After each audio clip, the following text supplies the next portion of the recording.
Nobody tells you this when you start Amazon KDP. They show you screenshots. They show you KDP income reports. But they don't show you what happens after you publish.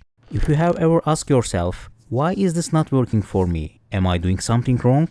Or did I start too late? This video is for you. These are 10 challenges you will face on your Amazon KDP journey. And if you recognize yourself in them, that doesn't mean you failed. It means you are normal.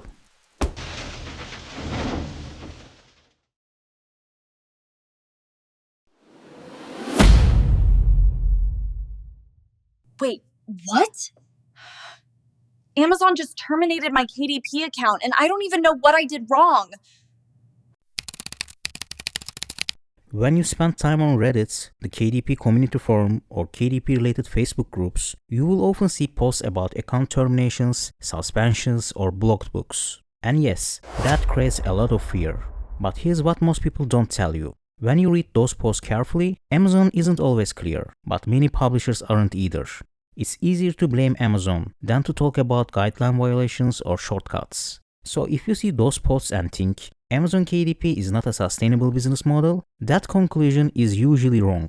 I have been publishing low content books on Amazon since 2019. I have published thousands of books and my account is still active. That doesn't mean I have never had problems. I have received disappointing customer experience emails. Some books were blocked, and yes, it was frustrating, especially when Amazon's answers were vague. But that's part of the business.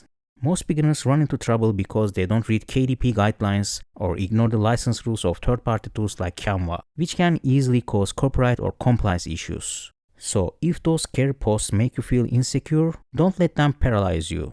Learn the rules, play clean, and if you want extra peace of mind, diversify your income streams. And even if one day you lose your KDP account, it's not the end of the world.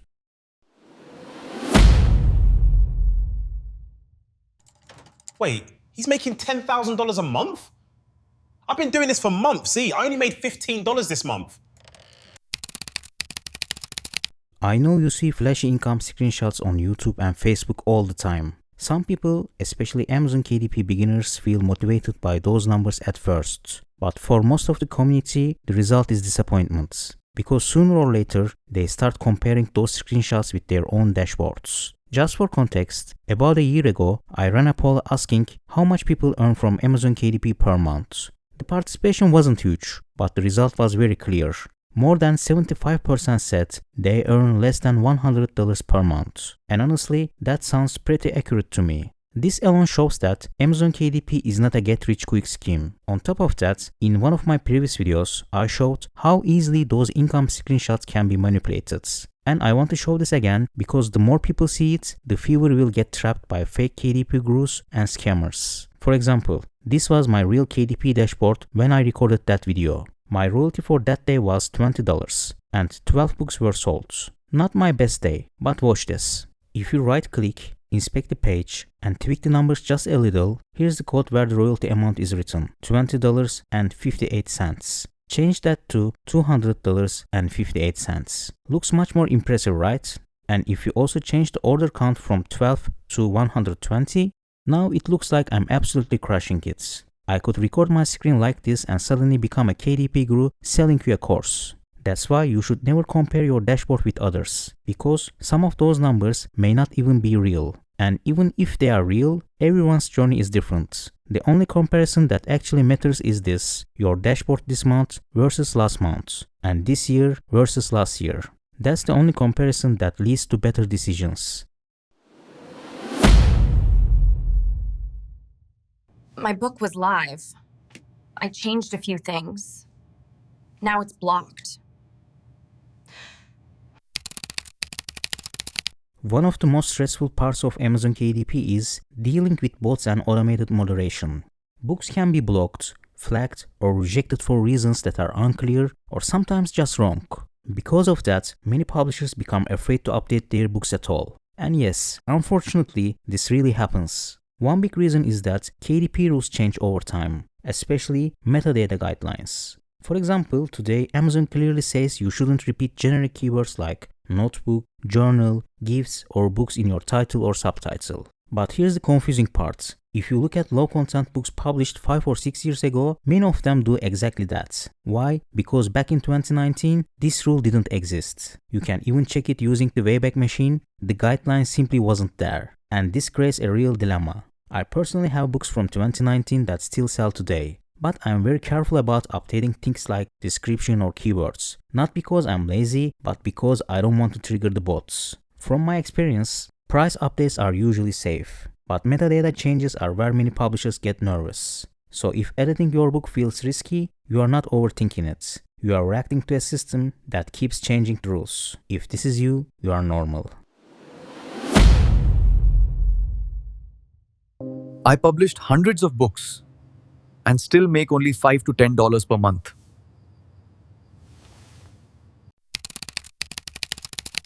When you watch YouTube videos, many beginners think that once you hit the publish button, Amazon will do the rest and passive income will start rolling in. But publishing a book does not automatically mean sales. Especially with low content books, organic visibility is more limited and harder than ever.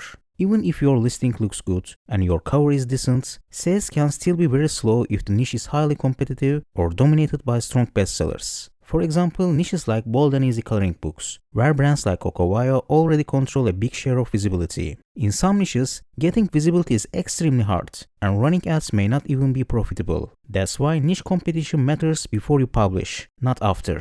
And even if you choose the right niche, not every book will work. Just like in most businesses, the 80-20 rule applies here too. A small number of books usually generate most of the sales. So if you are publishing, but sales are low or inconsistent, it doesn't mean you failed. It means you are experiencing something almost everyone goes through. 90% of my reviews were removed. Every single one was organic, real readers, real people. And Amazon just erased them. Losing reviews is one of the most frustrating things on Amazon KDP. Because let's be honest, getting reviews is hard.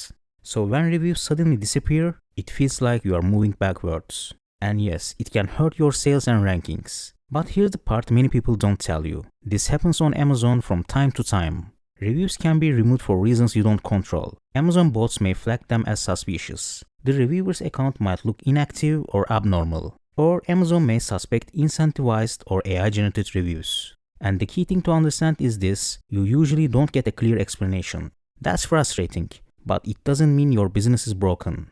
What does increase risk is pushing too hard for reviews. Sudden spikes, aggressive requests, or review strategies can trigger Amazon systems. So the safest path is slow organic growth, consistent sales, real readers, natural reviews over time. If this has happened to you, it doesn't mean you failed. It means you are experiencing a normal part of the KDP journey.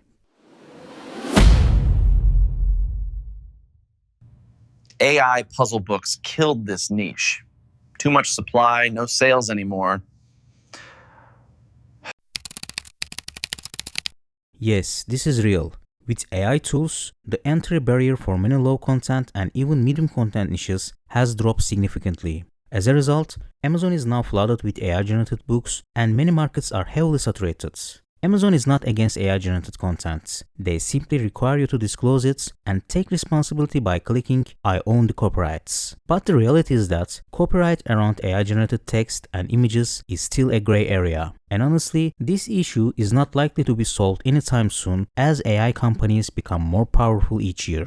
Amazon recently reduced daily upload limits to slow down the AI flood. But let's be honest, that action came quite late. What happened already happened, and the game has changed. If you are still targeting niches where AI can mass produce content easily, like basic notebooks, simple coloring books, or generic puzzle books, you shouldn't expect low competition anymore. These niches now require either a strong social media presence or a serious marketing budget, and in most cases, having just one of them is not enough. So if you are struggling here, it doesn't mean you are bad at KDP. It may simply mean you are playing in the wrong fields. Sometimes the smarter move is not to push harder, but to pivot toward niches and book ideas where AI cannot easily compete, at least for now. 189 impressions, 1 click, 0 sales. Yeah, Amazon ads are rough. Yes, this is real. and it's a natural result of increasing competition, especially after the AI flood across many niches. Today, in popular categories like coloring books, the estimated cost per sale can easily reach $3 or more. For most beginners, that's simply not profitable. Ads are no longer a shortcut, they are a skill. Before running ads, you need a solid foundation, a good book, strong content, a clear niche, a professional cover, and a well-optimized listing. Ads can help with visibility and even organic rankings, but only if that foundation is already there. Otherwise, ads can actually hurt you. If people click your ads but don't buy, your conversion rate drops, and that sends a negative signal to Amazon about your book. This is exactly why many beginners feel frustrated and confused after launching their first campaigns. My advice? Start slow, test carefully, learn how ads behave before scaling. If ads feel overwhelming right now, it doesn't mean KDP isn't for you. It simply means ads are no longer beginner friendly, and that's the reality today. I tried the support chat, can't get through. No phone number, no email. This is driving me crazy. Your book gets blocked, and most of the time the explanation is a generic AI-generated message. When you ask for clarification, you often receive another vague response. And if you keep pushing, the conversation usually ends with, "We uphold our decision." That's it. Case closed. This is extremely frustrating, especially when you genuinely believe your book follows the rules. Because of this, some people become desperate and even try emailing jeff@amazon.com. Among KDP publishers, this address has almost become a legend. You will hear things like, "Support ignores you, but Jeff's email always works." In reality, it may just be an escalation path. Some people believe it triggers a higher level review. Some say it worked for them, others say nothing happened at all. Maybe it's a myth, maybe it works sometimes.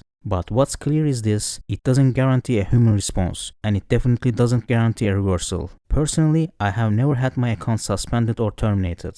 When I received disappointing customer experience emails, I didn't fight the decision. I fixed what I could, accepted what I couldn't, and moved on to my next projects. Because sometimes this is just part of the system. Getting emotionally stuck on one blocked book can drain your energy and slow your progress. Moving on is often the healthier and smarter choice. Everyone keeps saying something about the right niche. I really don't know where to even start. I see many people blindly following niches they see in YouTube videos, coloring books, maze books, whatever is trending that week. And honestly, this is one of the biggest traps beginners fall into. You need to understand one thing. If a niche is heavily showcased on YouTube, chances are it's already oversaturated, or it will be very soon. I know it's hard as a beginner to figure out where to start. That part is normal. But instead of chasing trends, focus on low content or medium content books based on your own interests, hobbies, or expertise. These are your unfair advantages. You already know more than the average person in those areas. You understand what the audience actually needs. That allows you to create something richer and more useful than another generic notebook or AI-generated coloring book. In my last video, I gave an example with the gardening niche. Anyone can generate a flowers coloring book with AI in 5 minutes. But creating a gardening logbook or planner with planting charts, seasonal reminders, pest control notes, and practical tracking requires research, structure, and sometimes real experience. That's the difference. And that's how you should be thinking going into 2026. That's where the real opportunity is now.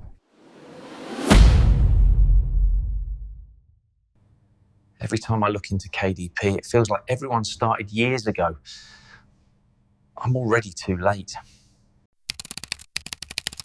I am sorry to say this, but I don't believe Amazon KDP will be the next big thing in 2026. That ship has sailed. But, and this is important, I do believe there will always be opportunities. There will always be creators making a decent realistic income with KDP, just not in the way YouTube makes it look. The game is changing. If you have less than 1 year of experience with KDP, it's naturally hard to spot these opportunities, just like in any other business. And if you simply follow the crowds, follow the same niches you see on YouTube, you will almost never see them. Why? Because real opportunities are rarely shared publicly, including by me. If I truly saw a strong opportunity, I wouldn't announce it to thousands of people on YouTube. I quietly use it as much as possible, not package it as education or hype. That's the uncomfortable truth. I know this can be frustrating as a beginner. Opportunity spotting is a skill, and that skill takes time to develop. But the sooner you learn how to do your own keyword and niche research, the sooner you will start noticing gaps others completely miss. And that's how you actually get ahead. And because I don't believe KDP is the next big gold rush, I always recommend this. Keep your day job, diversify your income sources, let KDP be part of a bigger system, not your only plan. That's not pessimism, that's realism. If you are feeling these challenges too, know this. None of them mean you are failing. They are normal. They are part of the game. The rules change, the conditions change, and the ones who stay are the ones who adapt. That's what really matters. Staying in the game. There will always be new opportunities. See you in the next video.